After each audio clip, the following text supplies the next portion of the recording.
بسم اللہ الرحمن الرحیم۔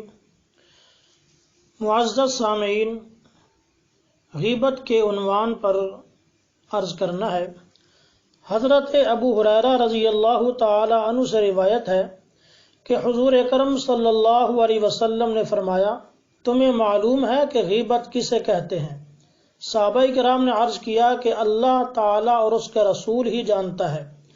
تو ارشاد فرمایا کہ جب تو اپنے بھائی کا اس طرح تذکرہ کرے جو اسے ناپسند ہو تو یہ غیبت ہے۔ عرض کیا گیا کہ اگر میرے بھائی میں واقعتاً وہ بات موجود ہے جو میں کہتا ہوں تو پھر کیا حکم ہے؟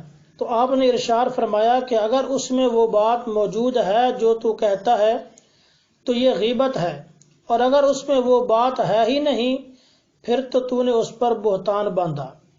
تو مقصد یہ ہے کہ کسی مجلس کے اندر کسی جگہ پر کسی مسلمان بھائی کے متعلق ایسی بات کرنا کہ اگر اس کے سامنے وہ بات کی جائے تو اسے ناپسند ہو، اس کو غیبت کہا جاتا ہے۔ اس کا کس قدر گناہ ہے وہ بھی سن لیجئے۔ حضرت ابو سعید خدری رضی اللہ تعالی عنہ حضور اکرم صلی اللہ علیہ وسلم سے روایت کرتے ہیں، آپ صلی اللہ علیہ وسلم نے ارشاد فرمایا کہ جب مجھے شب معراج میں آسمانوں کی سیر کرائی گئی تو میرا گزر ایسے لوگوں پر ہوا کہ ان کے پہلوؤں سے گوشت کاٹا جاتا ہے جس کو وہ لقمہ بنا بنا کر چبا رہے ہیں اور کھا رہے ہیں، اور انہیں یہ بھی کہا جاتا ہے کہ جیسے تم اپنے بھائی کا گوشت کھاتے تھے آج اسے بھی کھاؤ۔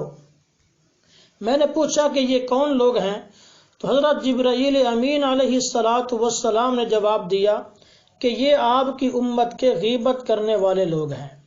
تو اس روایت سے معلوم ہوا کہ جو شخص کسی انسان کی غیبت کرتا ہے گویا کہ وہ اپنے بھائی کا گوشت کھا رہا ہے۔ اس قسم کا یہ غیبت کا گناہ ہے۔ حضرت جابر بن عبداللہ رضی اللہ تعالیٰ عنہ فرماتے ہیں کہ ایک دفعہ بدبودار ہوا چلی تو حضور صلی اللہ علیہ وسلم نے فرمایا کہ معلوم ہوتا ہے کہ کچھ منافقین نے مسلمانوں کی غیبت کی ہے، یہ بدبو اسی وجہ سے ہے۔ تو جس سے معلوم ہوا کہ جو انسان کسی دوسرے مسلمان کی غیبت کرتا ہے تو اس کے منہ سے بدبودار ہوا آتی ہے، اس کے منہ سے بدبو آتی ہے۔ غیبت کا بہت بڑا گناہ ہے۔